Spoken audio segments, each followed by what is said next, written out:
जय श्री राम मित्रों, बाबा का आशीर्वाद एसपीएम चैनल पर आपका स्वागत है। दीपक में बनने वाले फूल में यदि कमल का पुष्प बन जाता है, कमल का फूल बनता है, तो उसका क्या संकेत है, शुभ या अशुभ, और उससे हमें क्या प्राप्त होगा, किस देवता की हम पर विशेष कृपा आ रही है, ये प्रश्न आपका कमेंट बॉक्स में हमें प्राप्त हुआ। आज उसी प्रश्न के संबंधित जानकारी लेकर आपके सामने शास्त्रोक्त जानकारी संतों की वाणी से चुनकर जो पुष्प हमने अर्जित किए हैं, आपके सामने उस जानकारी को लेकर उपस्थित हुए हैं। तो आपका प्रश्न था कि यदि दीपक में कमल के फूल की आकृति बनती है तो उसका क्या मतलब होता है। हम आपको बताना चाहेंगे कि प्रकृति के आरंभ में भगवान भोलेनाथ के शिवलिंग से प्रकट विष्णु जी की नाभि से कमल की उत्पत्ति हुई और उस कमल की उत्पत्ति पर ब्रह्मा जी ने निवास किया, उनका प्रागट्य हुआ और ब्रह्मा जी ने पूरी सृष्टि का निर्माण किया। कमल कितना ज्यादा उपयुक्त पूजा के लिए पुष्प है, सबसे पवित्र माना जाता है। और इसकी उत्पत्ति कहाँ हुई है आप सभी जानते हैं। कमल की उत्पत्ति हमेशा कीचड़ में होती है और वो उससे यही प्रदर्शित करता है, संकेत देता है कि कितनी ही गंदगी में क्यों न हो, उस पर हल्का सा भी कीचड़ लेपायमान नहीं होता, उस पर लिप्त नहीं होता, उस पर नहीं लगा होता।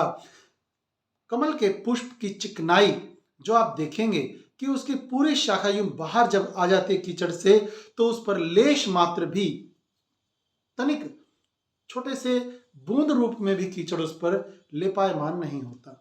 तो वह आपको दिखाता है कि कितने ही भावों से भरे इस भव सागर समुद्र में, इस संसार की इस गंदगी में हम कितने ही दुखी कष्ट अनुभव कर रहे हों, परंतु आप कमल की भांति अपनी भक्ति से ऐसे पुष्प बन सकते हैं, ऐसे कमल की तरह अपना चरित्र बना सकते हैं, जिससे इस भव सागर संसार की किसी भी बुरी आदत का आपको अपने ऊपर किसी भी प्रकार का बंधन अनुभव नहीं होगा। आप बिल्कुल उस कमल के पुष्प की तरह संसार सागर से बिना लिप्त हुए बाहर निकल जाएंगे। जैसे कहा जाता है, शास्त्रों में कथा कहानियों में आता है कि यदि शहद की मक्खी शहद के बीच में बैठ जाए तो वह कभी भी बाहर नहीं निकल सकती। जैसे किसी भी कुंड में तेल हो और यदि कोई भी उसे ग्रहण करना चाहे कीट पतंग, तो किनारे पर बैठकर उसे हल्का हल्का ग्रहण कर सकता है। भले ही उसके पास वह पूरा कुंड का सागर है, परंतु वह अपनी इच्छा के अनुसार, अपने उपयोग के अनुसार उसका थोड़ा थोड़ा इस्तेमाल करता रहे। तो इस संसार सागर में आप भी अपने अनुसार जो आपके लिए उपयोगी है उस वस्तु का इस्तेमाल धीरे धीरे करें। आप उपयोग करें, उपभोग ना करें। उपभोग में जो भी व्यक्ति संसार सागर में लिप्त हो जाते हैं, वह उस कीचड़, उस दलदल में धंसते चले जाते हैं। और उस कमल दल के द्वारा जो हमें संदेश दिया जाता है, जो कीचड़ में रहकर भी इतना सुगंधित और इतना सुंदर और बिल्कुल हल्का सा भी उसके ऊपर कीचड़ का प्रभाव नहीं होता, उसकी खुशबू में उस कीचड़ की गंदगी की बदबू कभी भी मिक्स नहीं होती, और उसे आप किसी भी चीज वस्तु को छुआ लें परंतु वह अपनी खुशबू ही बिखेरता है, किसी भी दूसरी चीज की गंध को ग्रहण नहीं करता। ऐसे ही इस कमल दल का जो संकेत आपको दिया जाता है, उस दीपक में बनने वाले फूल से जो आपको कमल दल बना है, उसके क्या संकेत हैं, शुभ है अशुभ है, या आपको क्या बताना चाहते हैं भगवान उस संकेत के द्वारा। हम आपको बताना चाहेंगे कि भगवान विष्णु की नाभि से कमल दल की उत्पत्ति और उसे आसन के रूप में ग्रहण किया ब्रह्मा जी ने, और जब सृष्टि का जो प्रागट्य किया है, सृष्टि की रचना की है ब्रह्मा जी ने, उसमें भी लक्ष्मी माँ के द्वारा उसे आसन रूप में ग्रहण किया गया है। और माँ सरस्वती के द्वारा भी, जो ब्रह्मा जी की पत्नी हुई हैं, उन्होंने भी कमल दल को अपने आसन के रूप में ग्रहण किया है।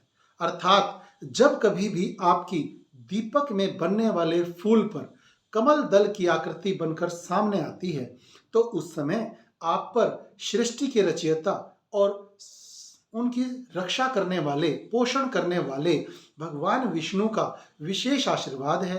बुद्धि की देवी माँ सरस्वती आपसे प्रसन्न है और आपके घर में आर्थिक तंगी को दूर करने के लिए माँ लक्ष्मी का भी आशीर्वाद आपके ऊपर आ रहा है। इन्हीं की आराधना से आपके ऐसे कमल दल के पुष्प बनते हैं। आपकी कुंडलिनी जागरण भक्ति में जो उन्नति के शिखर होते हैं, वहां पर जब ऐसे कमल दल खिलते हैं तो आपकी कुंडलिनी जागरण के द्वारा आपकी आध्यात्मिक उन्नतियां भी हो रही होती हैं, आप उसमें भी अग्रसर हो रहे होते हैं। कमल का फूल आपको जीवन में जीने की सुगंधित प्रेरणा देता है। इसके कमल के आकार जब ज्योत पर बनने लगते हैं तो उसके अर्थ रूप में आपको पवित्रता प्राप्त होती है, आपको सुंदरता प्राप्त होती है, आपको ऐश्वर्य की प्राप्ति होती है। चौथा, आपको क्षमता प्राप्त होती है, आपको पांचवा धन की प्राप्ति होती है, आपको छठा शांति प्राप्त होती है और आपको सातवां संकेत की समृद्धि की प्राप्ति होने वाली है और आठवां है कि आपके अंदर मां सरस्वती की कृपा से ज्ञान का उजाला होने वाला है। जब कभी भी आपके जीवन में ज्ञान का प्रागट्य होता है तो बहुत ही अच्छा आप अनुभव करते हैं और हर चीज के निर्णय को आप बुद्धि और विवेक के पलड़े में रखकर तोल पाते हैं। बुद्धि के द्वारा लिए गए निर्णय ज्ञान सम्मत जब आप लेने लगते हैं तो जीवन में आपका उद्धार हो जाता है। आपके साथ रहने वाले व्यक्ति भी लाभान्वित होने लगते हैं।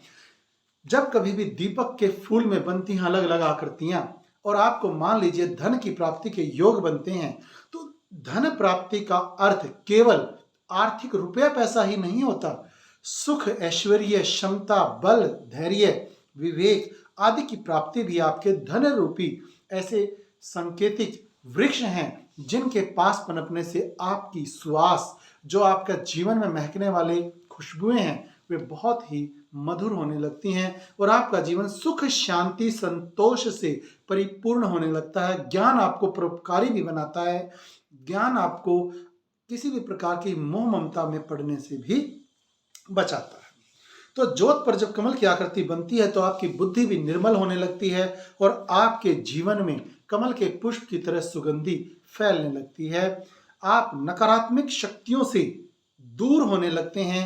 नकारात्मक शक्तियों से आपका पिंड छूट जाता है और भगवान की कृपा से आपके चारों तरफ प्रकाश पुंज और पॉजिटिव एनर्जी का ऐसा पुंज बन जाता है, ऐसा आवरण बन जाता है कि जो व्यक्ति आपके संपर्क में आने लगते हैं उन्हें भी अलग अलग प्रकार की अनुभूतियां होने लगती हैं।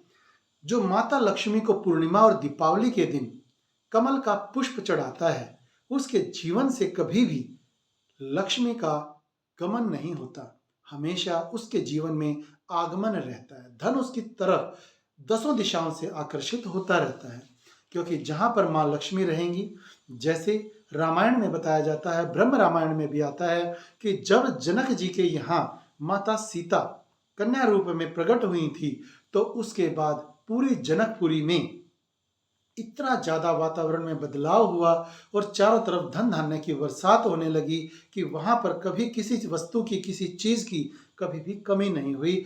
हर प्रजावासी के पास सुख, समृद्धि, धन धान्य और संतोष भरपूर मात्रा में उपलब्ध था। तो पृथ्वी की आकृति भी बताई जाती है कि कमल के समान होती है। कुंडलिनी जागरण के संकेत में भी आपके दीपक पर बनने वाले फूल में कमल दल बनना आरंभ हो जाता है। मनुष्य के शरीर में जो 7 केंद्र हैं उनमें जब कुंडलिनी शक्ति जागरण होती है तो भी उन 7 केंद्रों के नाम आपके कमल दल के रूप में बताए जाते हैं कि 2 पंखुड़ी का कमल, 4 पंखुड़ी का कमल, 8 पंखुड़ी का कमल, या जो चोटी के नीचे बताया जाता है सहस्रार चक्र, जिसमें कहा जाता है कि हजारों कमल की पंखुड़ियों की तरह सफेद रंग से प्रकाश पुंज से परिपूर्ण एक कमल दल खिल जाता है। तो ये जो दीपक में बनने वाली कमल दल की पुष्प पंखुड़ियों का जो रूप बनता है, आकृति बनती है, उससे आप ये प्रत्यक्ष समझ लें कि आपके जीवन में अनेक प्रकार के आध्यात्मिक अनुभव, आर्थिक अनुभव, संकटों को दूर फेंकना, नकारात्मक ऊर्जाओं का आपसे दूर हो जाना और पॉजिटिविटी से आपका जीवन भरपूर भरना, ये सभी संकेत आपको उस कमल के पुष्प के द्वारा आकृति में देकर भगवान आपके जीवन में वो सभी संकेत भर रहा है। जो आपको यहाँ पर 10-15 जो भी संकेत बताए गए हैं, कमल दल के आकृति जब आपके दीपक में फूल के रूप में बनती है तो उससे आपको प्राप्त होते हैं।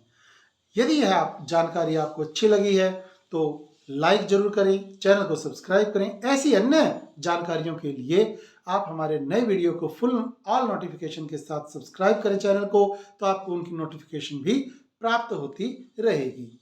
ऐसी ही अनेक वीडियो और भी हमने अलग अलग विषयों पर बनाई हैं कि दीपक में जब त्रिशूल बने तो क्या संकेत होता है, चांद बने तो क्या संकेत होता है, रुद्राक्ष बने तो क्या संकेत होता है। अनेक प्रकार की आकृतियां होती हैं, हजारों आकृतियां हैं, जिसमें हमने थोड़ी थोड़ी सभी जानकारियों को जुटाकर आपके लिए चैनल पर उपलब्ध करवाया है। और आपका जीवन हमेशा आनंदमय बने, सुख समृद्धि से परिपूर्ण रहे, ऐसे छोटे छोटे शास्त्रोक्त सरल उपाय भी आपके लिए लाते रहते हैं। आपका जीवन स्वास्थ्य, धन और स्वास्थ्य लाभ से परिपूर्ण रहें आप, ऐसी हमारी चेष्टा है, जिसके लिए आप ज़्यादा से ज़्यादा इसे शेयर करें। यदि आपके जीवन में कोई संकट है तो उस परेशानी के लिए आप हमारे लाइव में जुड़कर उसका समाधान तुरंत प्राप्त कर सकते हैं। इंस्टा आईडी बाबा का आशीर्वाद पर भी आप जुड़ें, अपनी संबंधित कोई भी संकट परेशानी को वहां शेयर करें, आपको उचित मार्गदर्शन दिया जाएगा। कमेंट बॉक्स में जय श्री राम, जय माता दी, जय हनुमान जी या अपने आराध्य देव का नारा जरूर लगाएं। जय श्री राम।